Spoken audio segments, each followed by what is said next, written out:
Good morning all of you. मैं Rajneesh Sharma Konark coaching institute में आपका बहुत बहुत स्वागत करता हूं। यहां पर हम मैथमेटिक्स की जो प्रैक्टिस सेट की सीरीज चल रही थी उस सीरीज़ का एक तीसरा सेट यहां पर लेकर हाजिर हैं और तीसरा सेट है यहाँ पर। तीसरे सेट को हम सॉल्व कर रहे हैं। इससे पहले भी अगर आपके पिछले जो सेट्स आपको अगर नहीं मिले हैं, आपने सॉल्व नहीं किए हैं, तो उनके वीडियोज़ के लिंक भी यहाँ डिस्क्रिप्शन बॉक्स में दिए गए हैं, वहाँ से आप इनको पढ़ सकते हैं। ठीक है, अगर आप में से कोई भी चैनल पर नया है तो चैनल को सब्सक्राइब कर लीजिए, बेल आइकन को प्रेस कर लीजिए। और यहाँ पर हम स्टार्ट कर रहे हैं अभी यहाँ पर तीसरा सेट। और ये जो भी सेट्स यहाँ पर हो रहे हैं ये सारे के सारे यूपीएसआई और आपका जो जेल पुलिस वाला एग्ज़ाम है, दिल्ली पुलिस है, एनटीपीसी है, इन सभी के पॉइंट ऑफ व्यू से यहाँ पर कराया जा रहा है। तो जितने भी क्वेश्चंस हैं ये आपके जो आने वाली इस तरह की परीक्षाएं हैं उन सभी के लिए काफ़ी इंपॉर्टेंट क्वेश्चन हैं। बहुत से प्रश्न इसमें आए हुए ऐसे प्रश्न हैं जो बहुत ही रिसेंटली किसी न किसी एग्ज़ाम में आ चुके हैं। चलिए ठीक है, तो स्टार्ट करते हैं यहाँ पर हम आज का पहला प्रश्न। देखिए, एक ऐसा एक प्रश्न जो था वो हमें दूसरे सेट में भी मिला हुआ था, दूसरे सेट में भी था और एक प्रश्न यहाँ पर आपको ये और मिला है। तो देखते हैं कैसे होगा।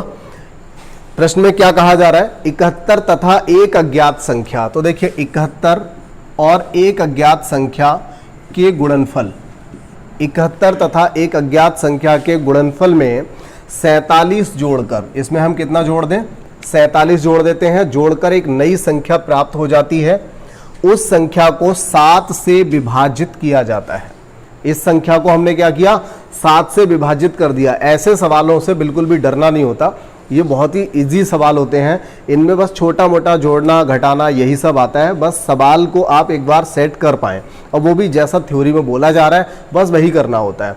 तो देखिए 7 से विभाजित करके फिर क्या करना होता है, 98 भागफल प्राप्त हो जाता है। मतलब बराबर क्या आ जाता है, 98 आ जाता है। तो कह रहा है बताइए कि वह अज्ञात संख्या निम्न में से किस संख्या का गुणक है। इसका मतलब ये हुआ यहां से जो हम संख्या निकालेंगे वो कोई एक बड़ी संख्या निकल करके आएगी। फिर हम देखेंगे कि वो संख्या इन चारों में से किसका गुणक है, मतलब किससे कटने वाला है। ठीक है, तो ये सारी चीज यहां पर थी। 71x + 47 बराबर, ये देखिए 7 इधर जाएगा, मल्टीप्लाई हो जाएगा इसका, 7 × 8 = 56, 7 × 9 = 63 और 5 ये हो जाएगा 68। ठीक है, 71x बराबर ये 47 जब आप दूसरी साइड लेके जाएंगे तो माइनस हो जाएगा। ठीक है, तो हम इसको माइनस कर देते हैं। 16 से 7 गया तो 9 बचेगा, 16 से 7 गया तो 9 बचेगा और यहाँ पर कितना बचा, 7 बचेगा। 7 से 4 गया तो 3 बचेगा, यहाँ बचेगा 6। अब इसको देखिए, देखो 7 निम 63 होता है, 7 निम 63 और 1 निमा 9। ठीक है, तो मतलब ये हुआ 71 से ये पूरा पूरा कट जाएगा। ठीक है ना, 71 से पूरा कट जाएगा ये। तो यहां से आपको मिलेगा 9 और ये 9 जो संख्या निकल करके आई है ये किसका गुणक है, 71। मतलब ये जो हमने निकाला इसको फाइनली, मतलब यहां से जब हमने इसको सॉल्व किया सबसे पहले क्या उन्होंने बोला कि किसी संख्या को अज्ञात संख्या से मल्टीप्लाई करना है, 71 को 47 इसमें ऐड करना है। ठीक है, उसके बाद जो भी संख्या बनती है उसको 7 से डिवाइड करना है। डिवाइड करने के बाद जो भी भागफल आता है वो 98 आता है। हमने यहां पर क्या किया, इस 7 का इधर मल्टीप्लाई कर दिया, 7 × 8 = 56 हो गया, 7 × 9 = 63, 5 × 68 हो गया। इसके बाद देखिए 71x + 47 इसको हमने ऐसे ही लिखा हुआ है। इस 47 को हम दूसरी साइड लेके जाएंगे तो ये माइनस हो जाएगा। ठीक है ना, 86 से बिल्कुल ठीक चल रहा है यहां तक। इसके बाद अब 71x बराबर ये हो गया तो 71 से हमने इसको काटा, 9 आया और 9 इनमें से किसका गुणक है, मतलब किससे कटने वाला है ये हमें बताना है। मल्टीप्लायर किसका है ये बताना है। ठीक है, तो एक सिंपल सा प्रश्न था। बस इसमें है क्या कि इतना काम जो है ये आपको लिख कर ही करना पड़ेगा, ये किसी कीमत पे ऑप्शन से नहीं होने वाला। ठीक है, तो एक ऐसा प्रश्न है जो ऑप्शन से सॉल्व नहीं हो सकता। चलिए और अगला, तो जिन लोगों के पास इसकी पीडीएफ पहुंच गई है, जो लोग भी कनेक्टिविटी में हैं, जिनको पीडीएफ मिल रही है, उन लोगों ने इसको पहले ही सॉल्व किया होगा। जैसा कि हमने स्टार्ट किया था कि हम सबसे पहले आपको पीडीएफ प्रोवाइड करा रहे हैं, पीडीएफ में आप पहले सॉल्व कर लेते हैं। हो सकता है कुछ सवालों को इसमें 20-22 सवाल हम हर बार दे रहे हैं आपके लिए। कई सवाल ऐसे होते होंगे 4-6 सवाल जो आप नहीं कर पा रहे हैं, या कई सवालों का आप किसी और मेथड से कर रहे होंगे। तो इस तरह से आप अपना डेली चेक कर सकते हैं कि आप किस तरह से कर पा रहे हैं, क्या आपको इम्प्रूव करना है। अगला एक सवाल है यहाँ पर हमारे पास, x प्लस वाई बराबर √3 और x माइनस वाई बराबर √2। देखिए यहाँ से कई लोग ये भी कर सकते हैं, x प्लस वाई बराबर इतना, x माइनस वाई बराबर इतना, 22 से 22 कट जाएगा, 2x बराबर समथिंग। हम यहाँ से एक रैखिक समीकरण निकाल करके इसको कर भी सकते हैं, लेकिन इस तरह से करने से बहुत मुश्किल से जाके, पता नहीं, ये सवाल करने के बहुत सारे तरीकों में से कोई एक सबसे बुरा तरीका शायद रहा होगा, जो मैंने आपको पहले ये बताया। लेकिन हम अगर दूसरा थोड़ा सा ये सोचे कि हमसे पूछा क्या गया है, तो उन्होंने हमसे पूछा है 8xy और x² प्लस y² का मल्टीप्लाई। तो यहाँ पर हमें याद आता है पिछली जो एक क्लास ली थी, उस क्लास में हमने आपको बताया था कि अगर हम दो संख्याओं का जो वर्ग होता है, मतलब a प्लस बी का होल स्क्वायर या x प्लस वाई का होल स्क्वायर, अगर इन दोनों को जोड़ देते हैं, किसको, x प्लस वाई का होल स्क्वायर और x माइनस वाई का होल स्क्वायर, तो ये बराबर किसके आता है, 2x² प्लस y²।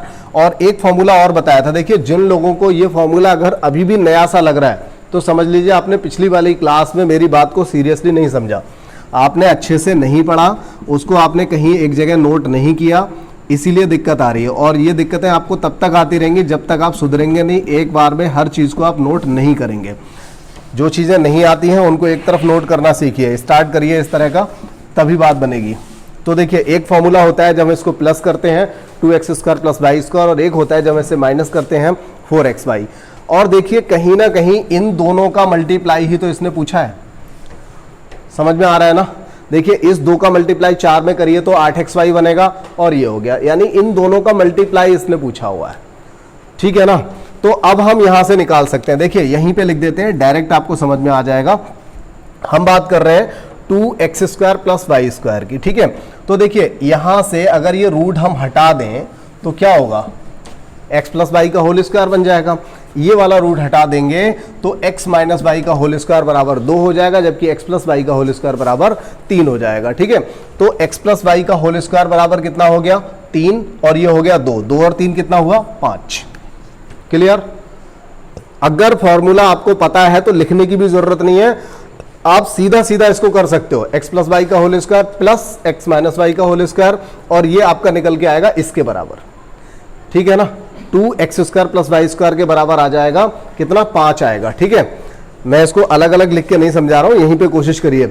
ये फॉर्मूला इसके बराबर है, तो हमने x प्लस वाई की होल स्क्वायर की जगह क्या लगा दिया, 3, x माइनस वाई के होल स्क्वायर की जगह क्या लगा दिया, 2, तो 2 और 3 कितना हो गया, 5। यानी इसकी जगह पे हम क्या लिख सकते हैं, यहाँ पर आगे लिख लो, 5 लिख सकते हैं इसकी जगह पे। और ये कितना हो जाएगा, जब इनको हम माइनस करेंगे तो देखिए 3 से हमने 2 माइनस किया, ये 3 है, ये 2 है, ये 3 है, ये 2 है, 3 से ये माइनस किया, बचा 1। अब देखिए हमसे पूछा क्या गया, ये पूछा गया है, और ये है क्या, 2 का 4 से मल्टीप्लाई करिए 8xy बनेगा, और x² प्लस y², यानी इन दोनों का मल्टीप्लाई पूछा है, यानी 5 एकम 5 हमारा आंसर हो गया। तो अब ये तो हमने वर्क इतना तब किया जब हमें ये फॉर्मूला नहीं पता था, या आपको नहीं पता था तब हमने आपको बताया, लेकिन आप इसमें सीधे सीधे लिख सकते थे भाई, यहां से जो चीज निकल के आएगी वो क्या आएगी, x² प्लस y²। आप सीधा यही काम कर सकते थे, बराबर आ जाएगा 5, और 4xy बराबर आ जाएगा 1, और इन दोनों का मल्टीप्लाई पूछा है, और ये आंसर हो गया, ठीक है। इतना काम लिखेंगे और कर लेंगे इसको। फॉर्मूला अगर नहीं पढ़ेंगे, नहीं याद रखेंगे तो फिर दिक्कत आएगी, फॉर्मूले पढ़ने पड़ेंगे, वरना फिर डिटेल मेथड में जाएंगे तो फिर ज़्यादा टाइम लग जाता है हर सवाल के लिए, इतना समय वहाँ होता नहीं है। अब देखिए एक फिर से एक ऐसा सवाल आया जो लगभग हर सेट में आ रहा है, जो भी हम प्रैक्टिस सेट आपको दे रहे हैं, हर सेट में एक सवाल ऐसा आ रहा है जिसमें सवाल को बनाया जाता है, ठीक है। और ये सवाल जब भी आपको मिलेगा एक नया सवाल मिलेगा, क्योंकि ऐसा सवाल कभी भी कोई भी बना सकता है। इसको बस एक एग्जामिनर जब पेपर को सेट कर रहा होता है तो उसके माइंड में जो चीज़ आती है उस तरह का एक सवाल को फ्रेम करके रख देता है यहाँ पर, ठीक है। तो एक नया सवाल होता है, लेकिन सबके करने का मेथड एक सिंपल सा ही होता है, कोई दिक्कत नहीं होती। देखिए मैं बताता हूँ कैसे। इसने क्या बोला, यदि a तथा v दो विषम धन पूर्णांक हो, इसका कोई नियम नहीं होता। सबसे पहली बात, ऐसे किसी सवाल का कोई नियम नहीं होता। यदि a तथा b दो विषम धन पूर्णांक हैं, अब विषम धन पूर्णांक है तो विषम धन पूर्णांक में कोई भी संख्याएं हो सकती हैं, ठीक है। 1 3 ले लो, 3 5 ले लो, 5 9 ले लो, जरूरी नहीं है क्रम से लो, आप 1 11 ले लो, 1 33 ले लो, कोई फर्क नहीं पड़ता, कोई भी संख्या ले सकते हो। लेकिन कोशिश ये करो कि छोटी संख्याएं लो, जब उनकी आप घात 4 करोगे, अब 33 की घात 4 करने में तो समय लग जाएगा, 33 का पहले स्क्वायर हो गया 1089, फिर 1089 का स्क्वायर करोगे तो बहुत टाइम लग जाएगा, फिर उनका डिफरेंस लोगे, चेक करोगे किससे कट रहा है किससे नहीं, तो ये थोड़ा मुश्किल हो जाएगा। इसीलिए हमेशा छोटी संख्याओं का करिए। तो देखिए एक बात तो पक्की है कि हमें ए को बड़ा मानना पड़ेगा क्योंकि हमें माइनस भी करना है, ठीक है, ए को बड़ा मानना पड़ेगा। तो यहां पर एक बार हम 3 का स्क्वायर कर लेते हैं और इधर कर लेते हैं 1 का स्क्वायर। दोनों ही विषम धन पूर्णांक हैं, दोनों स्क्वायर नहीं, पावर 4। तो देखिए 3 की घात 4 कितना हो जाएगा 81, 1 की घात 4 1। अब 81 से 1 घटाने पर कितना आ रहा है 80, और ये 80 किससे कट रहा है, सिर्फ 8 से ही कट रहा है। अब बाई चांस यहां पर एक आंसर और दिया होता, ठीक है, मान लीजिए एक आंसर दिया होता, यहां पर 16 दिया होता, सपोज कीजिए यहां पर एक आंसर 16 दिया होता, या कोई और ऐसा आंसर बड़ा दे रखा होता जो 8 से कटने वाला होता या 80 को काटने वाला होता, ऐसे 16 से कट रहा है या 40 से कटने वाला होता, तो ऐसा भी हो सकता था, दो आंसर होते। तो ऐसी कंडीशन में हम एक बार और भी चेक कर सकते थे। अगली बार क्या करें, 5 की घात 4 और 3 की घात 4, इसको करके देख लीजिए, क्योंकि ये भी तो क्या है, ये भी तो धन पूर्णांक है, विषम धन पूर्णांक है। 5 और 1 भी ले सकते हैं, कोई दिक्कत नहीं है, आप ऐसा भी कर सकते हैं, 5 और 3 भी ले सकते हैं। तो 5 की घात 4 कितना होगा 625, माइनस 1 की घात 4 1 ही होगा, 624 हो गया, और 624 है तो ये किससे कटेगा 8 से कट जाएगा। देखिए 8 सत्ते 56, 6 बचेगा, 8 अट्ठे 64, ठीक है, तो ये 8 से कट जाएगा। मतलब फाइनली आप 2 संख्या इस तरह की मान के देख लीजिए। ऐसा कोई भी सवाल जब भी आएगा तो आप ऐसी संख्या मान के देख लीजिए। अगर वो पहली विषम धन पूर्णांक कह रहा है विषम मान लीजिए, सम धन पूर्णांक कह रहा है तो सम धन पूर्णांक मान लीजिए, ठीक है। संख्याओं को मान लीजिए, छोटी सी संख्या है, 2 संख्या है, 2 पेयर मान लीजिए और दोनों को आप चेक कर लीजिए किससे कटने वाला आंसर है, आपका आंसर यहां से निकल आएगा। और वैसे तो स्टार्टिंग की जो संख्याएं होती हैं वहीं से सबसे इजी निकल के आता है। ध्यान करिएगा, पिछले वाले सेट में हमने एक 6 से कटने वाला आंसर भी आपको दिया था, ठीक है, 6 से कटने वाला आया था वहां पर। देखिए अगला एक सवाल है यहां पर, यदि x प्लस वाई बराबर 81, 3 की घात है x प्लस वाई बराबर, अब देखो ये जमाना थोड़ा पुराना हो गया कि हम इस तरह से लिखें, आप समझदार हो चुके हो। 3 की घात यहां पर क्या है x प्लस वाई, यहां पर 3 की घात हम इसको क्या लिख सकते हैं 4। तो जब 3 की घात यहां है 3 की घात वहां है, जब बेस दोनों के सेम है तो हम क्या करेंगे, घातों की तुलना कर देंगे, x प्लस वाई बराबर क्या हो जाएगा 4 हो जाएगा। अब यहां पर क्या है, 3 की घात 4x माइनस 4y हो जाएगा, और यहां 3 की घात कितनी है, 3 की घात 1 है, और ये 3 की घात 4 हो जाएगा, और 4 का मल्टीप्लाई 4x और 4y यानी कि दोनों में हो जाएगा। तो 4x माइनस 4y बराबर हो जाएगा 1 होगा। घातों की तुलना करेंगे, ठीक है। अब देखिए ऐसे हर सवाल में हम क्या करते हैं, किसी संख्या को इक्वल कर लेते हैं। जैसे यहां पर 4y आ रहा है, इसको भी आप 4y बना लो, तो पूरे समीकरण में 4 से मल्टीप्लाई कर लो।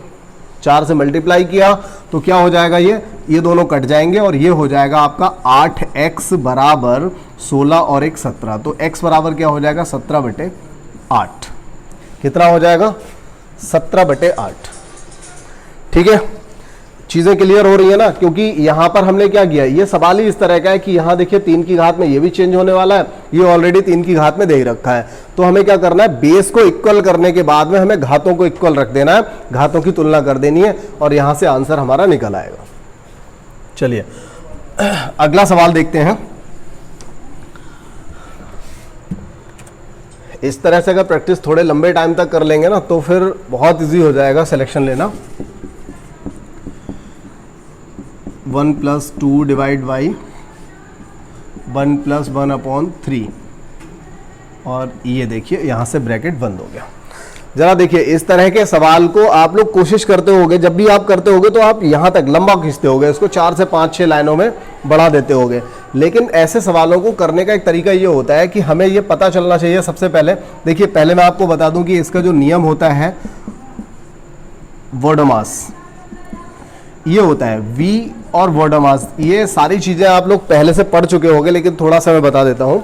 देखिए यहां से अगर मैं स्टार्ट करूं तो ये होता है ब्रैकेट, लेकिन उससे पहले जो V आ रहा है, ये वाला जो V है, इसका मतलब होता है बार ब्रैकेट, ठीक है। ध्यान रखना है। तो जब भी कभी आपकी जो समीकरण दे रखी है, अगर उस समीकरण में सबसे पहले कहीं पर भी अगर बार ब्रैकेट आ रहा है तो बार ब्रैकेट जो होता है सबसे पहले आपको सॉल्व करना पड़ेगा। उसके बाद आप ब्रैकेट्स को सॉल्व करेंगे, और ब्रैकेट में भी नियम ये होता है कि सबसे छोटा पहले सॉल्व करते हैं, और उसमें कोई टेंशन वाली बात नहीं, क्योंकि सबसे पहले छोटा ही कर पाओगे, बड़ा वाला कर ही नहीं पाओगे, क्योंकि बड़ा वाला जो है देखिए बड़ा ये है, तो बड़े वाले को कैसे कर लोगे जब तक आप छोटा वाला सॉल्व नहीं करोगे। तो ये कोई बहुत ज़्यादा याद रखने वाली चीज़ें नहीं है। ओ का मतलब होता है यहाँ पर ऑफ, ऑफ का मतलब होता है का, जैसे कह देता है कि 40 का 1/3, तो अगर उसने का बोल दिया है 40 का 1/3 या 40 का 1/4, ठीक है, तो जब भी वो का बोलेगा तो ये वाला जो है का, ये हमेशा आपको क्या करना है, डिवाइड से भी पहले करना है, और जो आपका नॉर्मल मल्टीप्लाई होता है उससे भी पहले करना है, ठीक है। तो का जो आएगा वो आपको डिवाइड से भी पहले करना है, जबकि डिवाइड, डी फॉर डिवाइड होता है, एम फॉर मल्टीप्लाई हो गया, ए फॉर ऐड हो गया, एस फॉर सब्सट्रैक्ट हो गया। तो अब देखिए यहां से हम जोड़ के बाद घटाना, भाग के बाद गुणा करते हैं, लेकिन जो ओ फॉर ऑफ, ऑफ मतलब का वाला जो गुणा आता है, ये वाला गुणा हम भाग से भी पहले करते हैं, ठीक है। इस बात का आपको ध्यान रखना है। हालांकि इसमें हमने ऐसे कोई ज्यादा सवाल नहीं दिए हैं, ये एक आपका अलग ही चैप्टर है, उस चैप्टर में मिलेंगे आपको। तो देखिए अब हम इसे सॉल्व करेंगे, तो ये काम हम थोड़ा सा रफ काम मतलब करें। यहाँ पर 3 एकम 3, एक काम करते हैं, सवाल तो आपके सामने लिखा ही है, मैं इसे सॉल्व करता हूँ। 3 एकम 3 और 3 और 1 4/3, इसको हम क्या लिख सकते हैं, 4/3। ध्यान से समझना, स्लो स्लो चलेंगे यहाँ पे। 4/3 हो गया। अब ये जो डिवाइड, यहाँ पर डिवाइड दे रखा है, डिवाइड करने पर क्या होता है, डिवाइड का अगर हम मल्टीप्लाई करते हैं तो क्या हो जाता है, संख्या जो होती है वो पलट जाती है, अंश और हर आपस में पलट जाते हैं। इसका मतलब 4/3 जो दिया है ना, अगर इसको हम गुणा करेंगे तो ये कितना हो जाएगा, 3/4 हो जाएगा, ठीक है। वीडियो में कोई दिक्कत नहीं, आप थोड़ा सा बैक जाके फिर से देख सकते हो, कोई चीज़ समझ में नहीं आएगी तो। इससे आपने इसे काट दिया, क्या हो गया, 1 + 3/2, कितना हो गया, 1 + 3/2। अब देखिए 2 एकम 2, 2 और 3 5/2, यानी ये पूरा जो ब्रैकेट है बड़ा वाला, ये सब क्या कह रहा है, 5/2। पूरा ब्रैकेट किसके बराबर था, 5/2 के बराबर था। और इस भाग की जगह अगर हम गुणा करते हैं तो ये हो जाएगा 2/5। कितना हो जाएगा, 2/5, यानी 1 + 4/5 बना। अब हम इसको क्या लिख सकते हैं, 5 एकम 5, 5 और 4 9/5, 9/5 हो गया। और 9/5 को देखिए यहां पर इन्होंने इस तरह का नहीं दिया है आंसर, तो ये 1 से ही 4/5 भी दे सकता था, नहीं दिया है, डेसिमल में दे रखा है। तो फिर हम इसको कर लेंगे, 1 का मतलब 1 होता है, और 4/5 क्या होता है, 80% होता है, अगर आपने भिन्न को परसेंटेज में कभी याद किया हो। और वैसे भी अगर आप इसे सॉल्व करेंगे तो 5 एकम 5 हो जाएगा, 4 बचेगा, 4 पे 0 लगाएंगे, दशमलव लगाने के बाद 40 हो जाएगा, 5 × 8 = 40, यानी 1.8 आपका आंसर यहां से मिल जाएगा, ठीक है ना। तो ऐसे किसी भी सवाल को सॉल्व करने का बस यही, आप क्या करते हैं, जब आप इसको समीकरण को सॉल्व करते हैं, अब आपको पता है कि आप सबसे पहले आप इसी को सॉल्व कर पाओगे, लेकिन करते क्या हो, यहां से शुरू करते हो, पूरा लिख लेते हो, यहां से सारा लिख लेते हो। इससे फायदा क्या होता है, कोई मतलब नहीं है इसका। जो चीजें लिखनी पड़ रही हैं उन्हें लिखो, लेकिन कुछ चीजों को आप, जैसे ये छोटा सा ब्रैकेट है, इस ब्रैकेट को तो बड़े आराम से आप यहीं पे ओरली कर सकते हो, तो ऐसे ब्रैकेट को बिना लिखे सॉल्व करो, वरना यहां से यहां तक लिखने का कोई मतलब नहीं है, ज्यादा नंबर नहीं मिलेंगे ऐसे। सॉल्यूशन आपका सही हो जाएगा, कोई ऐसी दिक्कत नहीं है, समझ में आना चाहिए बस एक बार। अब देखिए एक सवाल और आपके सामने यहां पर मिला है, और इस सवाल में संख्याएं क्या दी हैं, 1/1 2 3 गुणा में दिया है, फिर 2 3 4 दिया है, 3 4 5 दे रखा है, और इसके बाद 4 5 और 6 दिया है। संख्याएं क्रम से दे रखी हैं, इसमें 3 3 संख्याएं दी हुई हैं। अगर 2 2 होती तो इनमें हम एक और मेथड लगा सकते थे, माइनस वाला मेथड लगा सकते थे, इसमें माइनस कर सकते थे बीच में। लेकिन देखिए सवाल माइनस वाला बहुत इंपॉर्टेंट है, ये तो उसके सामने कुछ भी नहीं है, बहुत ज़्यादा इंपॉर्टेंट है वो सवाल जिसमें सिर्फ 2 3 3 4 4 5 5 6 दिया होता है, जिसमें हम माइनस लगा के सॉल्व करते हैं। मैंने पिछली क्लासेस में बताया भी है, कहीं ना कहीं फिर आगे भी कहीं मिल जाएगा, फिर से समझा दिया जाएगा। लेकिन ऐसे सवाल को सॉल्व करने का आपके पास एक ही मेथड है, और वो मेथड है आपका कि आप इसका एलसीएम लें। अब एलसीएम लेने के लिए ऐसा नहीं करना है कि इसको 6 बना लिया, इसको हमने 3 चौका 12 दूनी 24 बना लिया, या इसको कुछ ऐसा नहीं करना है। हमें क्या करना है, 1 से लेकर के 1 2 3 4 5 6 एलसीएम हमने ये ले लिया, सारा का सारा एलसीएम हो गया। अब क्या करेंगे, 1 2 3 तो यहां से कट गया, बचा क्या, 4 5 6। तो 4 5 6 का गुणा किससे होगा, ऊपर वाले से होगा। तो 4 पंजे 20, 20 छक्का 120 आ जाएगा। अब 2 3 4 तो कट गया, बचा क्या 5 छक्का 30 एकम 30, वो यहाँ आ जाएगा। 3 4 5 कट गया, 3 4 5 तो बचा क्या 6 दूनी 12, ये यहाँ आ जाएगा। 4 5 6 कट गया तो बचा क्या 3 दूनी 6, वो यहाँ आ जाएगा। यही आंसर आ रहा है आपका, ठीक है ना, ये आंसर आ रहा है। 120 30 कितना हो गया 150, 150 और 18 कितना हो गया 168 बटे, अब इनका अभी भी गुणा करने की गलती मत करना, एक को तो लिखो ही मत, एक का गुणा करने से कोई फायदा होता नहीं, तो 2 3 4 5 6 आप ऐसे ही लिखो, अभी भी गुणा मत करो, क्योंकि अभी इसको काटना है, बहुत आराम से काट लेंगे अभी हम इसे। देखिए हमने इसको काटा 4 से, 4 चौक 16, 4 दूनी 8, फिर से हमने काटा 6 से, 6 सत्ते 42, अब हम काट नहीं पाएंगे तो 7 बटे 2 तिया 6 पंजे 30, ये हो गया आंसर। कैसे मल्टीप्लाई करके, मल्टीप्लाई करके बिल्कुल हो जाएगा, लेकिन इससे अजीब लग रहा होगा, थोड़ा सा कठिन सा फील हो रहा होगा। ये आसान है, इसमें लिखना भी नहीं पड़ रहा है कुछ भी, ठीक है। तो ऐसे ही करेंगे, इस सवाल को इसी तरीके से करिए, ज़्यादा अच्छा रहेगा। करने के लिए तो बहुत सारे तरीके हैं, आप जैसे चाहें कर सकते हो, स्वतंत्र भारत के नागरिक हो, जैसे चाहे कर सकते हो, सही आएगा नंबर मिलेगा, नहीं आएगा नहीं मिलेगा। ये देखो अगला सवाल, ये सवाल भी हम ओरल कर सकते हैं, कुछ भी नहीं इस सवाल में, एकदम ओरल, या ओरल से मतलब है नाम मात्र के लिए हम कलम चलाएंगे तो भी हो जाएगा। देखिए 1 और आधा, ये 1/2 है ना, 1 और आधा कितना हुआ 1.5, 1.5 का मतलब 3/2, तो यहां पर हम 3/2 लिखेंगे ना, तो जब हम भाग से गुणा करेंगे तो 3/2 से क्या हो जाएगा 2/3, जब 1 का गुणा 2/3 में करेंगे तो देखिए 3 एकम 3 और 2 5/3, यानी इस पूरे को हम लिख सकते हैं 5/3, लिख सकते हैं ना, 5/3 हम यहां से यहां तक लिख सकते हैं, इतना हो गया 5/3, ठीक है। दोबारा चाहे दोबारा समझ लो एक बार, 1 + 1/2 यानी कि 1 + आधा, ये हुआ 1.5, 1.5 को लिखेंगे 3/2, 1.5 को क्या लिखेंगे 3/2, और 1 के भाग में जब 3/2 लिखोगे तो इसको गुणा करके 2/3 हो जाएगा, ठीक है। तो अगर यहां पर गुणा में ये 2/3 होगा तो 1 के साथ जब हम 2/3 का गुणा करेंगे तो वो खुद में 2/3 हो जाएगा, ठीक है। अब 3 एकम 3 2 5/2, 5/3, ये हुआ 5/3, और जब हम भाग की जगह गुणा करेंगे तो ये 3/5 बन जाएगा, बन जाएगा कि नहीं, करके देख रहा है इस तरीके से। अब 5 एकम 5 और 3 8/5, जब 8/5 का हम इधर भाग करेंगे तो ये बन जाएगा 5/8, क्योंकि 1 के साथ भाग की जगह हम गुणा लिखेंगे, कुछ भी नहीं था सवाल में, एकदम सिंपल सा, ऐसे 8-10 लाइनें भर लोगे। कई सवाल होते हैं जो थोड़े से बड़े हो जाते हैं, उनको बड़े तरीके से करिए, लेकिन जो सिंपल है उसको छोटा करिए, ज़्यादा अच्छा रहेगा। अब देखिए एक सवाल ये आया, बहुत ही सिंपल सा सवाल है, पता नहीं क्यों रख दिया गया यहाँ पे, लेकिन ऐसा सवाल बैंकिंग में अक्सर देखा जाता है। ऊपर 3.20 कॉमन आ रहा है तो हमने लिख लिया 3.20 कॉमन, इसके अलावा क्या बचेगा 3.25 माइनस 3.05, तो 325 से 305 घटाएंगे तो 20 आएगा, मतलब दशमलव का 20, यही तो आएगा, यही तो बचेगा, यानी कि गुणा में इतना आ जाएगा। अब बटे में क्या आ रहा है 0.064, एक काम करते हैं, ये दशमलव हटाएंगे तो नीचे आएंगे 2 0, ये हटाएंगे तो भी 2 0 आएंगे, और इसे हटाएंगे तो ऊपर आएंगे 3 0, अब 4 0 से 4 0 ये चले गए। वैसे भी बिना लिखे भी काट सकते थे, 0 1 क्या हो सकता था यहाँ पर, देखिए ये इतना ऐसे लिखा हुआ था,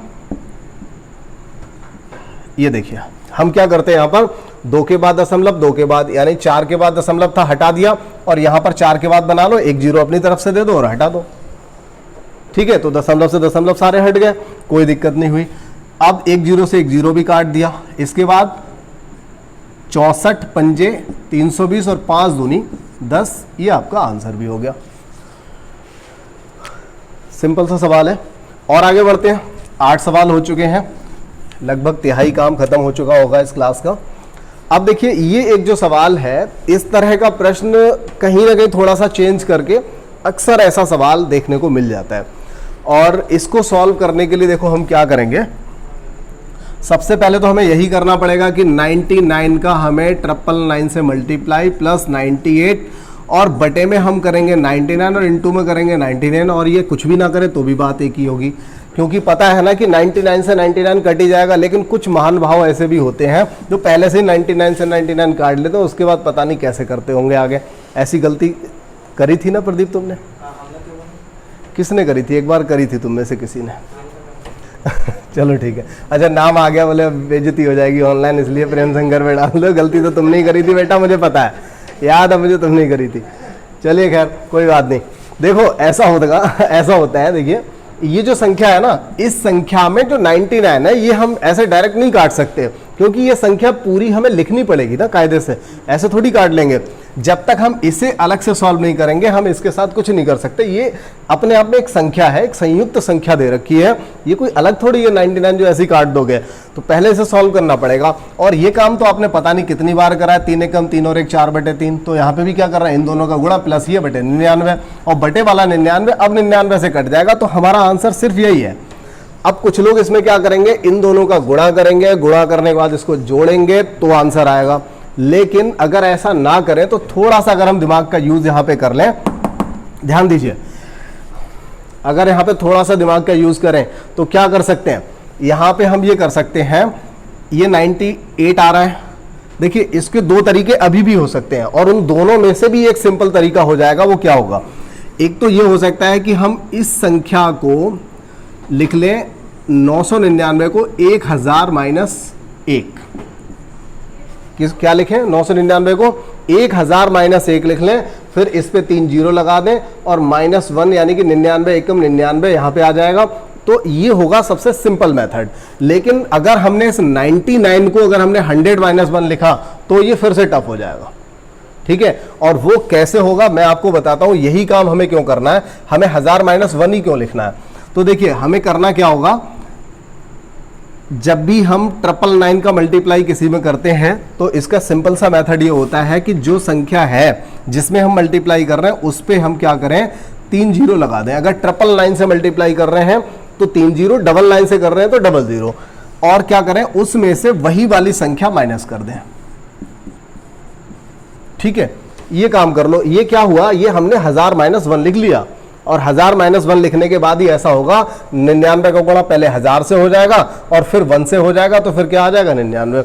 इसको लिखने से क्या फायदा हुआ पता है, यहां से देखो -1 मिला, ऐसा लिखने से पता चला कि -1 है, यानी इसमें से सिर्फ हमें 1 घटाना है बस, और हमारा आंसर हमें मिल गया। ये देखिए सिर्फ 1 घटाना है। जब इसमें से 1 घटाओगे तो क्या होगा, 999, और यहां से 2.5 लिया होगा तो 8 आ जाएगा, और यहां पे 9 ही रहेगा, तो 9 8 9 9 9 ये हमारा आंसर हो जाएगा। अगर हमने इसे अगर हमने 100 माइनस लिखा होता तो आता 999 के बाद 00 और माइनस आता 999, फिर 999 का और 98 से कोई नॉर्मली जोड़ना घटाना नहीं बनता, जो कि एक अंतर से आ रहा है, ऐसा नहीं होता। तो ऐसे सवालों को आप इस तरह से कर सकते हो। इसमें कुछ भी कैलकुलेशन नहीं थी, देखा जाए तो कुछ भी नहीं था पूरे सवाल में, सिर्फ इतना लिखना था और इसको इतना लिखना है। यहाँ एक माइनस हो रहा है, एक माइनस करके आप डायरेक्ट आंसर यहाँ पे दे सकते हो। पहला आंसर आपको मिल गया। अब करने का ऐसा नहीं है, देखिए आप लोग हो सकता है थोड़ा सा ज़्यादा टाइम लेकर के कर तो सकते हो, इतना बड़ा सवाल नहीं है, सिंपल सा ही है, कर सकते थे। देखिए एक सवाल और आपके सामने यहाँ पर आया, 2 भिन्नों का गुणनफल। ये ऐसे जो सवाल होते हैं ना, ये या तो एसएससी में ज़्यादातर मिलते हैं और या फिर आपको रेलवे में मिल सकता है, एनटीपीसी ग्रुप डी वगैरह में ऐसा सवाल मिल सकता है देखने के लिए।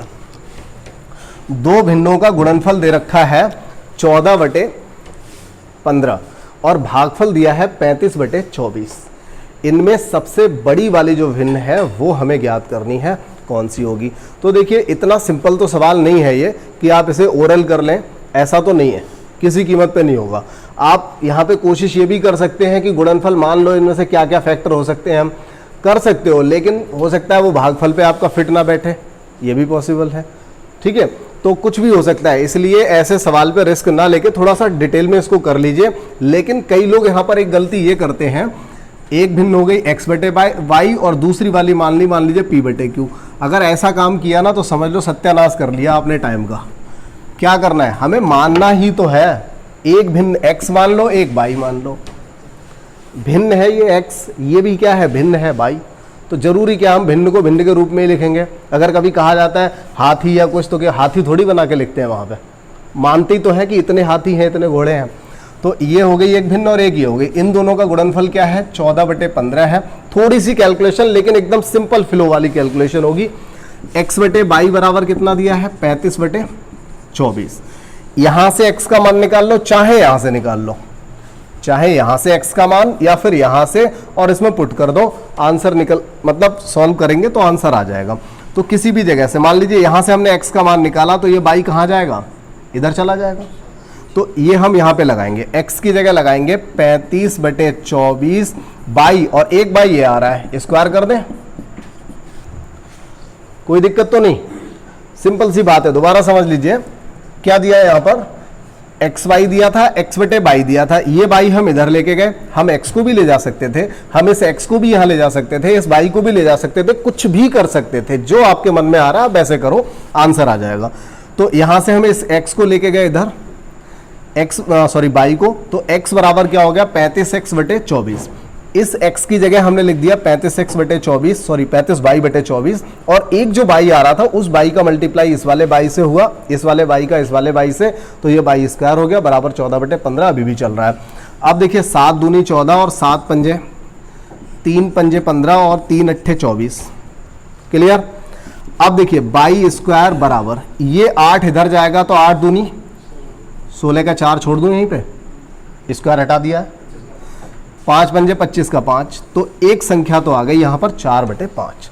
लेकिन 4/5 हो सकता है, देखो आंसर में तो दिया है, लेकिन उसने हमसे कहा है बड़ी वाली संख्या बताओ, हो सकता है ये छोटी संख्या हो। अब जब तक हम दूसरी निकालेंगे नहीं, हमें कैसे पता चलेगा बड़ी वाली कौन सी है, नहीं पता चलेगा ना। तो अब हम क्या करेंगे, ये मान यहां पे रखेंगे, अब कुछ काम नहीं बचा, बहुत ही सिंपल सा हो गया, x बराबर 14/15, और जब ये बाई यहां से 4/5 जब बटे में जाएगा तो बटे में 4 और 5 कहां आएगा, ऊपर आएगा। 5 दिया 15 काट दो, 2 दूनी और 2 सत्ते यानी 7/6। तो संख्या तो 7/6 ही बड़ी दिख रही है, चेक करने की जरूरत ही नहीं है। ये ऊपर वाली इससे जब हम काटेंगे तो पहले दशमलव लग जाएगा, और ये तो ऊपर है तो 1 पॉइंट समथिंग आएगी है। तो बड़ी संख्या कौन सी है, बड़ी संख्या कौन सी है 7/6। 7/6 बड़ी है ना, पहले दिख रहा है कि ऊपर वाली संख्या इसमें बड़ी नजर आ रही है, जबकि यहां पर इस वाले से ये वाली छोटी है। तो ये इसका मान तो पॉइंट में आ रहा है, मतलब सबसे पहले ही पॉइंट लग रहा है, 1 से भी पहले पॉइंट आ रहा है, मतलब 1 से छोटा आ रहा है और इसका मान 1 से बड़ा आ रहा है। तो बी वाला जो आंसर है वो बड़ा हो जाएगा। ये एक ऐसा सवाल है, इस तरह का जो क्वेश्चन मिलता है ना, ये रेलवे में एनटीपीसी के लेवल पे अगर मैं बात करूं, ग्रुप डी की बात करूं, तो ये ऐसा प्रश्न अक्सर मिलता है, और बाकी आपका एसएससी वाले एग्जाम में भी मिल जाता है।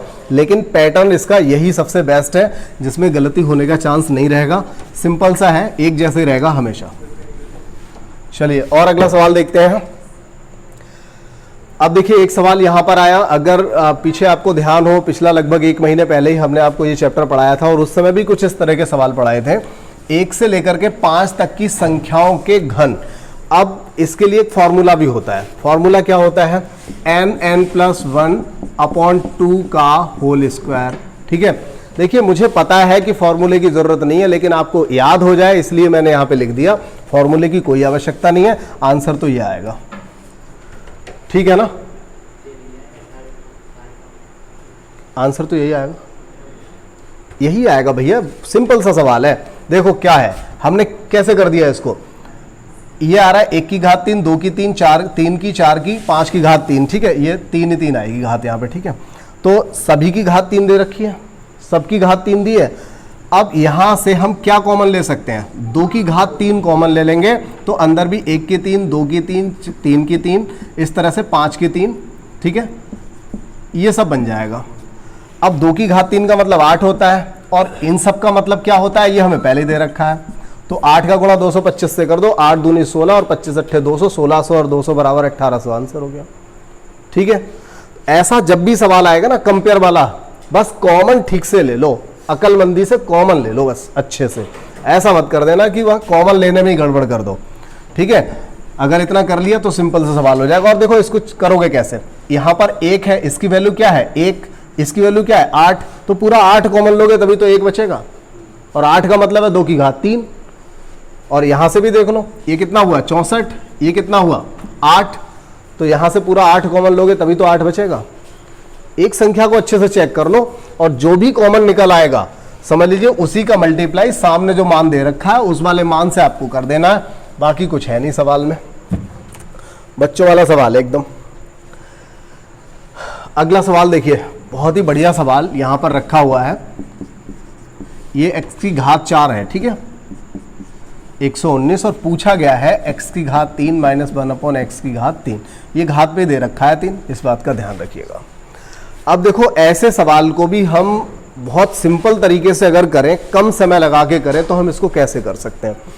देखिए एक सिंपल सा मेथड होगा, समझाने की कोशिश करता हूं, बहुत अच्छे से समझ में आ जाएगा। यहां दिए घात 4 और हमें जाना है घात 3 तक, 3 क्या 2 कुछ भी पूछता वो हम बता देते हैं। और यहां पर जो दिया है जैसे घात 4 दे रखी है, अब हम सबसे पहले कहां जाएं, सबसे पहले तो हम x माइनस 1/x निकालें, तभी तो होल पावर 3 करेंगे इसकी, तभी तो ये चीज निकल के आएगी। भाई ऐसा तो हो नहीं सकता इसकी एक घात उतार देंगे हम ऐसे ही, ऐसा तो हो नहीं सकता। हम यहां पर किसी भी तरीके से ये चीज लेकर के आ जाए, तभी तो हम उसका होल क्यूब करेंगे, तब ये निकल के आएगा, ठीक है ना। a माइनस बी का होल क्यूब बराबर a cube minus b cube minus 3abc, और a माइनस बी आ जाता है आपका ब्रैकेट में, तो 3ab के बाद, तो ये चीज आपको निकालनी है। और इसके लिए ना कुछ भी नहीं करना पड़ेगा, बस थोड़ा सा ध्यान दे लीजिए। यहां पर ये जो संख्या है ये 100%, जब भी ऐसा कोई सवाल आएगा 100% ये संख्या किसी ना किसी के स्क्वायर से 2 कम या 2 ज्यादा होगी, हर हालत में। जब भी इस पैटर्न का सवाल आएगा किसी ना किसी के स्क्वायर से 2 कम या फिर 2 ज्यादा होगी। तो एक काम करो, अब मैं यहां पर डिटेल में बताऊं, अदरवाइज तो हम इसे ये लिख सकते थे, इसमें 2 जोड़ना पड़ेगा ना, जब इसे जोड़ना पड़ेगा यानी कि हम इसे लिख सकते थे सीधा सीधा इतना। अब ये कई लोगों को समझ में नहीं आया होगा ये कैसे लिख गया, तो मैं बता देता हूं यहां पर कैसे लिखा। हम इसे 2 लिखेंगे तो ये स्क्वायर बनेगा, और यहां भी 2 लिखेंगे तो ये स्क्वायर बनेगा।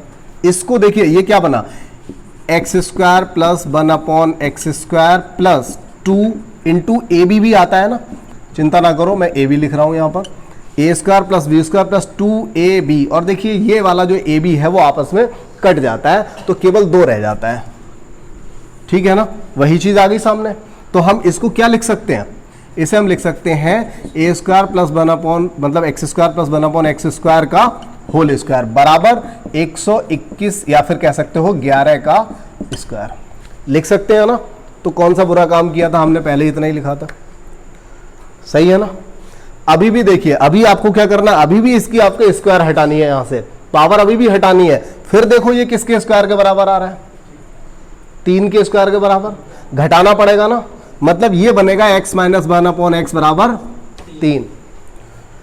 यही चीज डायरेक्ट लिख सकते हो, ठीक है। तो x माइनस 1/x बराबर 3 हो गया। अब क्या करना है, हमें यहां तक जाना है, हमसे पूछा क्या गया है, ये पूछा है, तो इसकी पावर 3 करेंगे तो यहां भी 3 करनी पड़ेगी।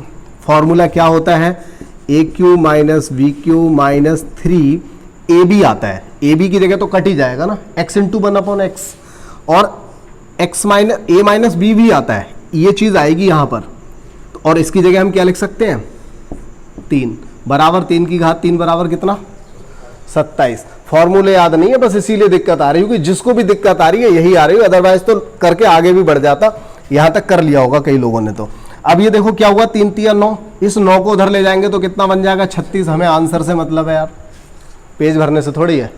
तो ये काम भी हमने ज्यादा कर दिया समझाने के लिए, वरना इतना भी नहीं करना पड़ता है इन सवालों में। क्या करना पड़ता है पता है, जब ये लिखा होगा ना 119, तो हम क्या करेंगे, 2 जोड़ना पड़ेगा यानी कि 11 बन जाएगा, इसमें 2 घटाना पड़ेगा यानी कि 9 यानी 3 बन जाएगा। तो x माइनस 1/x बराबर हो गया 3 हो गया।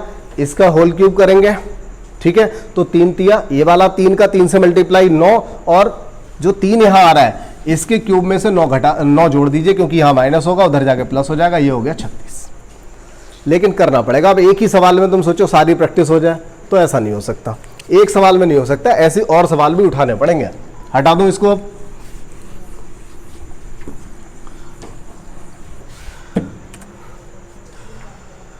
देखिए अगला एक सवाल जो है आपके सामने, 15,876 के वर्गमूल में इकाई का अंक क्या होगा। तो यहां पर देखिए 6 किसके वर्ग में आता है, 6 में आता है, और या फिर 4 में आता है। अब हमें इसका वर्गमूल पहले निकालना पड़ेगा, ठीक है, पहले इसका वर्गमूल निकालना पड़ेगा। जिसको भी इसका वर्गमूल, देखिए वैसे तो हम इसको फैक्टर वाले मेथड से कर सकते हैं, मतलब ये जो हमारा मेथड है ना, इससे भी हम कर सकते हैं। टाइम तो नहीं लगता है, अगर कोई भी मेथड आप अच्छे से जानते हैं। 2 से करिए, 2 सत्ते 14, 1 बचा, 2 नेम 18 और 2 तिया 6, 2 अट्ठे 16, फिर 2 से काट दीजिए, 2 तिया 6, 2 नेम 18, 2 छक 12, 2 नेम फिर से 18, ठीक है। और इसके बाद देखिए ये किसका वर्ग है, अगर किसी को याद आ रहा हो तो बता दो, किसका वर्ग हो जाएगा ये? नहीं पता? 63 का वर्ग हो जाएगा। 50 से 13 ज़्यादा है, 13 का स्क्वायर 69 होता है, ठीक है, 1 कैरी हो गया। 50 से 13 ज़्यादा तो 25 में 13 जोड़ा 38, 38 और 1 39। क्या दिक्कत है, यहीं पे छोड़ो इसे। तो यहाँ कितना आया, ये आ गया यहाँ पर 63, ये 63 का था, तो ये 63 का वर्ग और ये 2, यानी कि 63 दूनी कितना हो गया 126, तो ये 126 का वर्ग है। तो आंसर हमारा कौन सा हो जाएगा, ये आंसर हो जाएगा।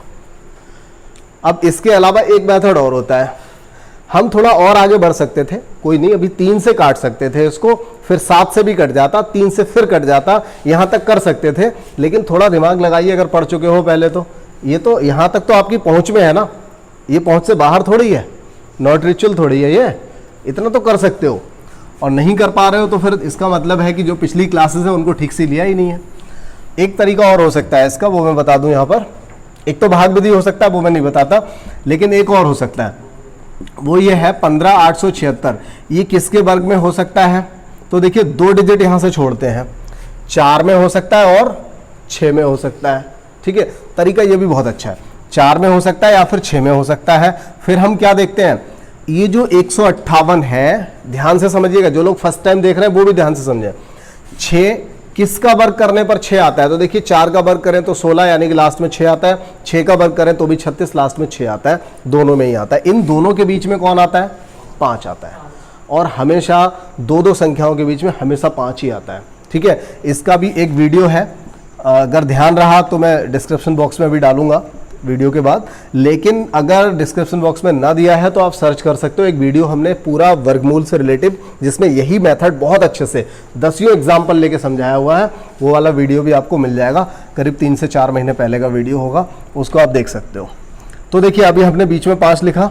158 किसके वर्ग से बड़ा है? 158 किसके वर्ग से बड़ा है? तो ये 12 के वर्ग से बड़ा है। बिल्कुल सही जवाब, 12 के वर्ग से बड़ा है। अब हम 125 का वर्ग करेंगे। ये कैसे करेंगे? इसको तो हमने पहले ही बताया था, 5 आए तो 25 लिखो, 12 बचा है तो 12 से अगली संख्या क्या आती है? 13, तो 12 13 का मल्टीप्लाई कर दो, कितना आ जाएगा? 156। 12 13 का मल्टीप्लाई, ठीक है, बहुत फास्ट हो गए, सारे लोग सही कर रहे हैं।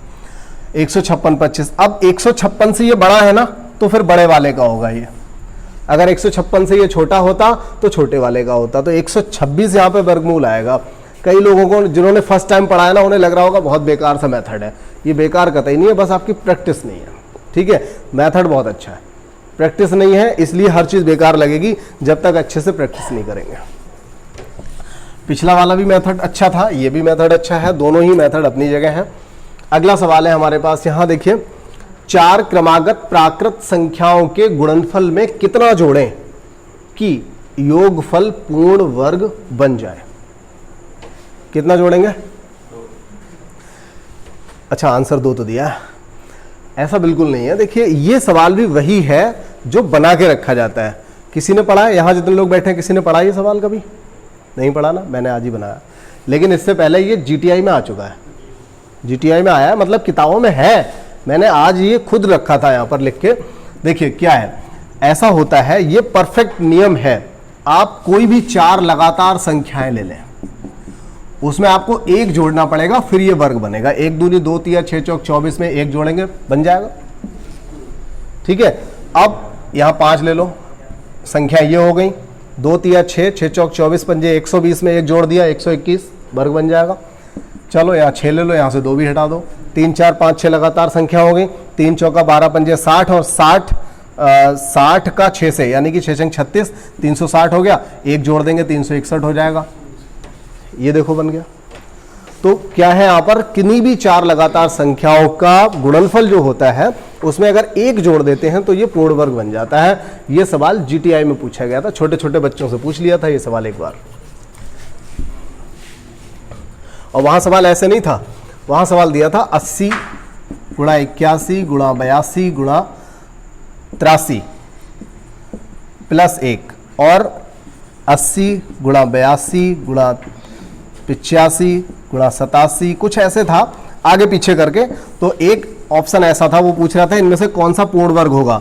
तो एक ऑप्शन ऐसा था जिसमें रेगुलर संख्याएं थी, उनमें डिफरेंस नहीं था। जैसे यहां पर 81 नहीं आ रहा, 85 87 आ गया, भले ही ये 81 को इधर दे दे कोई फर्क नहीं पड़ता, चार संख्याएं लगातार मल्टीप्लाई होनी चाहिए और एक जोड़ना चाहिए।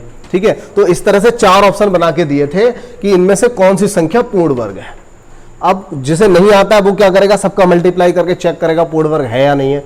लेकिन जिसे पता होगा वो देखेगा कौन सी चार संख्या, भले ही आगे पीछे हो लेकिन रेगुलर संख्याएं होनी चाहिए, उन्हीं का मल्टीप्लाई होना चाहिए। जरूरी नहीं है कि आप 2 3 4 5 का गुणा करें, जरूरी नहीं है।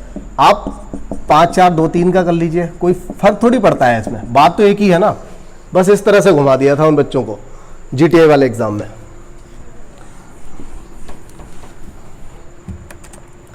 अगला सवाल यहां से देखिए। अब कई लोग सोच रहे होंगे ऐसा सवाल तो सर जी आपने 2 बार करा दिया। भाई मैंने ऐसा नहीं कराया था, वो सवाल अलग था। उस सवाल में हमने यहां पर 3 दिया था लेकिन यहां पर गुणा में 3 दे रखा है। वहां करणी की घात पे था, यहां करणी घात सबकी इक्वल है, 2 है जो हमें दिखाई नहीं दे रही है। ठीक है, तो ये उससे सिंपल सवाल है, कहना चाहिए ये काफी सिंपल है उससे, लेकिन थोड़ा सा दिमाग तो लगाना ही पड़ेगा। इसको हम लिख ले 3 गुणा √2 का मान क्या होता है 1.4, इतना ही लिखिए, बहुत ज्यादा नहीं, ज्यादा काम करोगे ज्यादा नंबर नहीं मिलेंगे। यहां देखिए √7 का मान लगभग क्या होना चाहिए, 2.8 के आसपास या 7 के आसपास हो जाएगा। 3 का 9 होता है तो √7 का क्या मान हो जाएगा, √7 का मान, अरे 7 का मान क्या हो जाएगा, √4 का मान 2 होता है, √9 का मान 3 होता है, इन दोनों के लगभग बीच में ही कहीं ना कहीं आएगा। तो 2.5 मान लो, वैसे 2.5 तो खैर नहीं मान सकते, मान लोगे तो भी कोई फर्क नहीं पड़ना, 2.7 के करीब आ जाएगा। ठीक है, अच्छा और देखिए, और दूसरे तरीके से भी कंपेयर करो यार, कैसे लोग हो। 27 हमने यहां मान लिया, 27 का स्क्वायर क्या होता है 729, 707 के करीब ही आ रहा है, तो ये हमने गलत मान लिया कायदे में, तो 2.68 के आसपास होना चाहिए। लेकिन हमने मोटा मोटा लेना है क्योंकि हमें आंसर निकालना है और आंसर हमारा निकल आएगा। अगला है 6 गुणा 5 का मान क्या होता है 2.14। ठीक है, अगला है 2 गुणा 20 का मान क्या हो जाएगा लगभग 4.5। सारी चीजें पढ़ा चुका हूं मैं, छोटे छोटे ऐसे वीडियो भी मैंने डाले हुए हैं, सारी चीजें बताई हैं, 2 बार मैं बता चुका हूं। अभी लॉकडाउन से जब से ये क्लासेस स्टार्ट हुई हैं तब से 2 बार इस तरह के सवाल मैंने बताए हैं, जिसमें 0.7 का वर्गमूल कैसे निकालते हैं, 0.8 का कैसे निकालते हैं, 0.2 का कैसे निकालते हैं, 0.9 का कैसे निकालते हैं। मुश्किल से 15 दिन पहले भी एक क्लास में हमने बताया था। ठीक है, तो ये लगभग हमने निकाल लिया। अब देखो ये बड़ा सिंपल सा हो गया, ये लगभग 12 हो गया, ये लगभग क्या एक्यूरेट 9 हो गया, और ये वाला 3 दूनी 6 लगभग 9 के आसपास ये भी हो जाएगा, थोड़ा सा कम।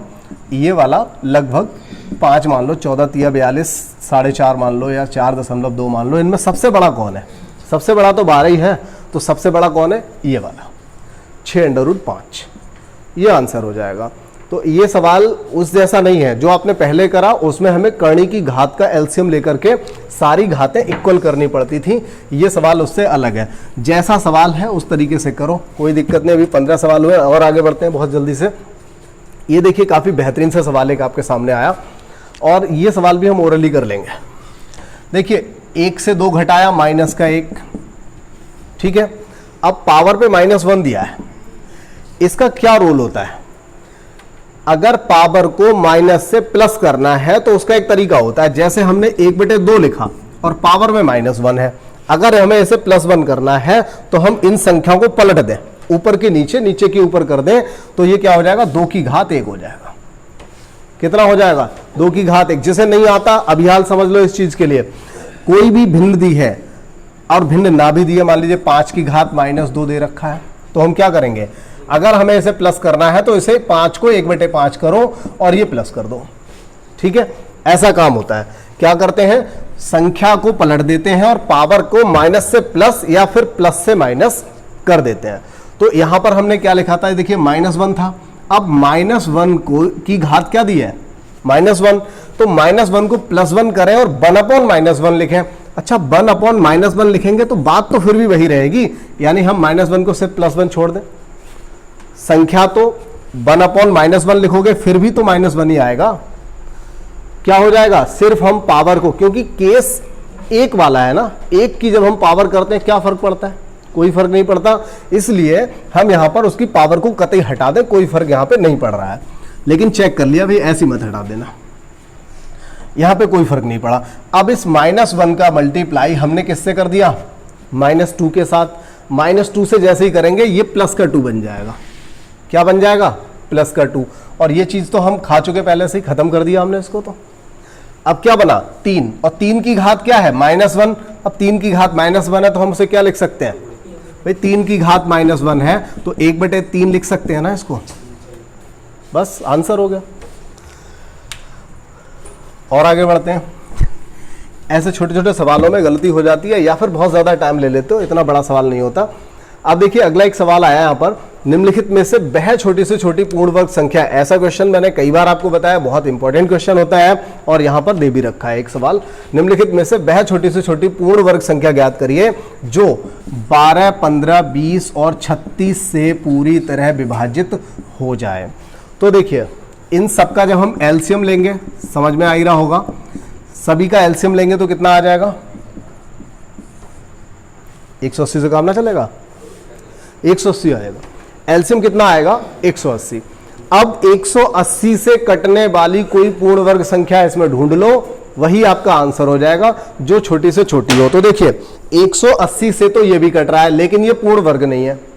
180 से ये तो कटेगा ही नहीं, और 180 से ये कट रहा है। हालांकि 180 से कटने वाला इसमें एक 900 भी है जो 3600 से बहुत पहले हमें मिल जाएगा, लेकिन कहा हुआ है कि इन संख्याओं में से, निम्नलिखित में से, ठीक है, वैसे सबसे छोटी संख्या जो पूर्ण वर्ग हो और इन चारों से कट जाए, ऐसी संख्या 900 होगी।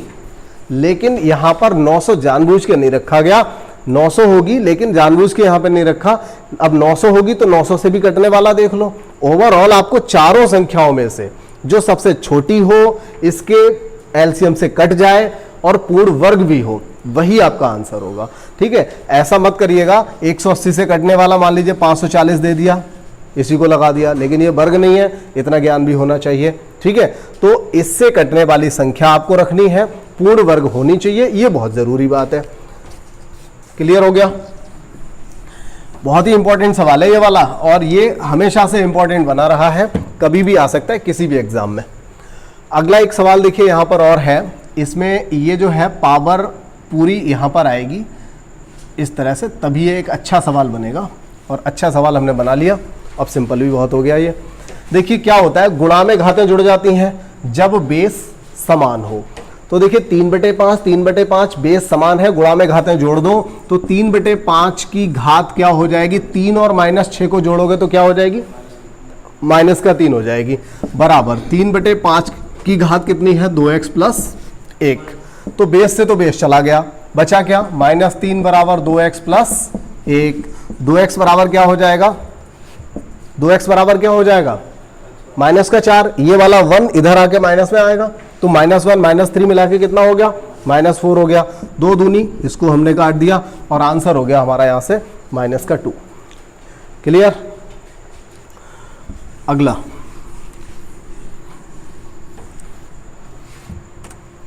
और अगला सवाल है हमारे सामने, बहुत ही सिंपल सा, मतलब इतना सिंपल सवाल है लेकिन पूछा जाता है कभी कभार, इसलिए एक सवाल रख दिया। ऐसे सवाल को दोबारा रिपीट नहीं किया जाएगा किसी भी सेट में, बहुत ज़्यादा सिंपल है। एक संख्या, ये एक फॉर्मूला होता है ना, जब दो संख्याओं का लासा भी दिया हो या दोनों में से दोनों संख्याएं दे रखी हो, मतलब दोनों संख्याएं और उनके लासा मासा में से कोई एक चीज पूछी हो, बाकी की 3 चीजें यहां पर दे रखी हो, तो हम ये फॉर्मूला लगाते हैं, पहली संख्या गुणा दूसरी संख्या। एक संख्या उसने कहा है 25 है और दूसरी वाली क्या है हमें पता नहीं है, बराबर लासा गुणा मासा। और लासा मासा जहां आ जाए, आपको मैंने बताया है कभी भी सोचो ही मत, काटना शुरू कर दो, बस कट तो जाएगा ही। तो दूसरी संख्या कितनी आएगी? 45। इसमें संख्याएं कटी जाती हैं, ठीक है ना, क्योंकि मासा दे रखा होता है, मासा से संख्याएं भी कटेंगी, मासा से लासा भी कटेगा, संख्याओं से लासा भी कटेगा, तो ये संख्या हमेशा कटती हैं। ठीक है, एक सिंपल सा सवाल था लेकिन बेहद इंपॉर्टेंट, बहुत ज़्यादा इंपॉर्टेंट। अगर ऐसा भी सवाल कोई गलत करके आता है तो मुझे नहीं लगता कि शॉर्ट लिस्टेड कभी ऐसा बच्चा होता होगा जो ऐसे सवाल को गलत करके आएगा। अगला देखिए, हमारा 20वां सवाल है यहाँ पर, वह कौन सी न्यूनतम संख्या है जिसे दोगुना करें तो 12, 18, 21, 30, 12, 18, 21 और 30 से पूर्णता विभाजित हो जाए। देखिए इन सब से कट जाए, एक बार उसने न्यूनतम भी दे दिया, इसका मतलब हमें एलसीएम तो लेना ही पड़ेगा। चलो खैर एलसीएम ले लेते हैं पहले। 2 से काटा 6, 2 से काटा 9, 21 तो कटेगा नहीं, 2 से काटा यहाँ पर 15। इसके बाद देखिए 2 से नहीं काटेंगे क्योंकि 2 से अकेला 6 कट रहा है, जब एक संख्या कटती है तो नहीं काटते, 3 से काट लेते हैं। 3 दूनी 3 तिया 3 सत्ते 3 पंजे, ठीक है। अब किससे काटें? अब किसी से नहीं कटेगा, कम से कम 2 संख्याएं कटनी चाहिए तो काटते, अदरवाइज नहीं काटते। तो देखिए 2 तिया 6, एलसीएम निकालते हैं। 2 तिया 6 दूनी 12 तिया 36, 36 पंजे 180 गुणा 7, एक बार चेक कर लें। 2 तिया 6 दूनी 12, 12 तिया 36, 36 पंजे 180 गुणा 7। तो देखिए 7 जीरो का 7 हो गया, 7 अट्ठे 56, 7 एकम 7, 5 12, हाँ 18 सत्ते 126, ठीक है। तो 1260 यहाँ पर हमें एलसीएम मिला 1260। तो देखो 1260 भी यहाँ दे रखा है, जल्दी मत कर देना। कुछ और पूछा था सवाल में, उसने कहा दोगुना करने पर, तो कुछ लोग तो ये करेंगे भाई इसका दोगुना करके 2560 लिख लेंगे, 2520। करना है तो करना ही है ना, गलत जिसने सोच रखा है कि हम सही करेंगे ही नहीं तो फिर गलत तो करेगा ही कैसे ना कैसे। सवाल में ये पूछा है कि वो संख्या, देखिए संख्या तो हमने निकाल ली, ये संख्या वो है जो इनसे पूरा पूरा कटेगी, लेकिन उसने क्या कहा, ऐसी संख्या बताओ जिसे दुगना करे तो कटे। इसका मतलब वो संख्या इससे आधी होनी चाहिए, 630 होनी चाहिए। ये वो संख्या है जिसको दुगना कर देंगे तो 1260 मिलेगा और 1260 इन सब से कट जाएगा। हमारा आंसर यहां से क्या हो जाएगा? 630 यहां से आंसर हो जाएगा, ठीक है। और आगे बढ़े,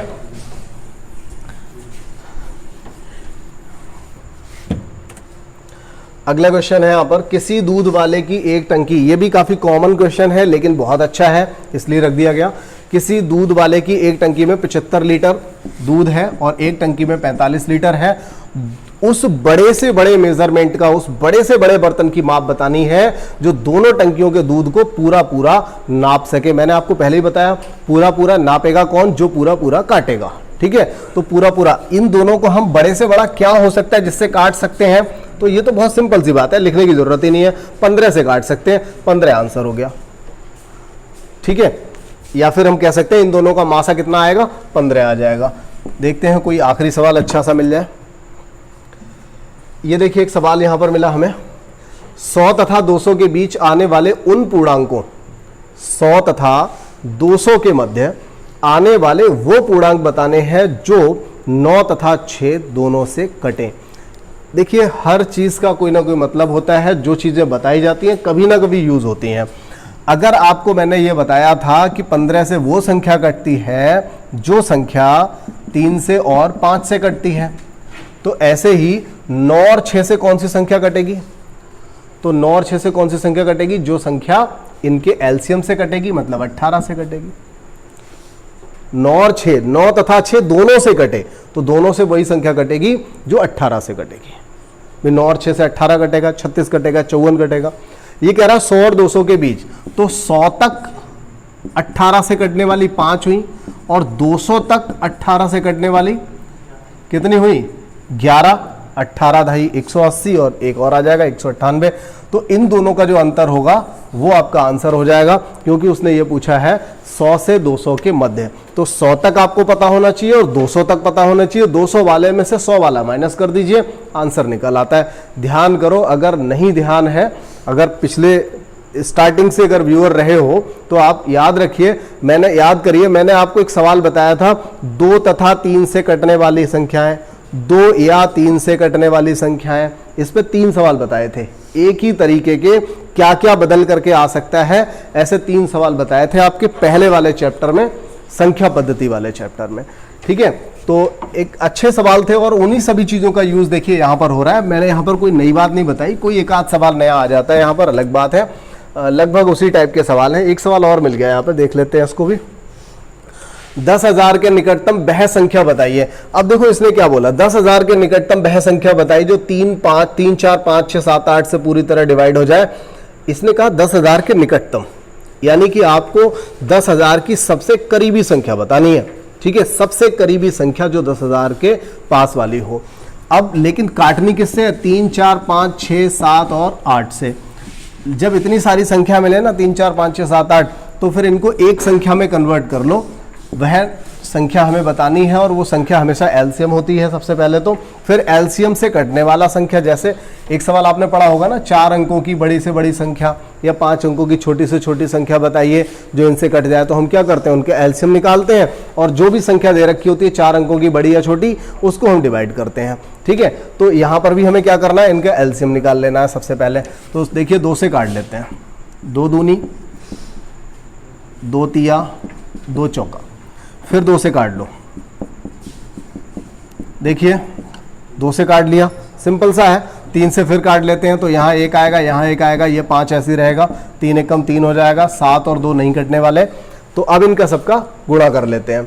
2 दूनी 4 तिया 12 पंजे 60 और 6 दूनी 12 यानी 120 गुणा 7, 12 सत्ते 84। रीचेक कर लें चाहे तो, 7 दूनी 14 पंजे 70, 70 का 7 0 आ गया, 2 तिया 6 दूनी 12। ठीक है, 840 हुआ।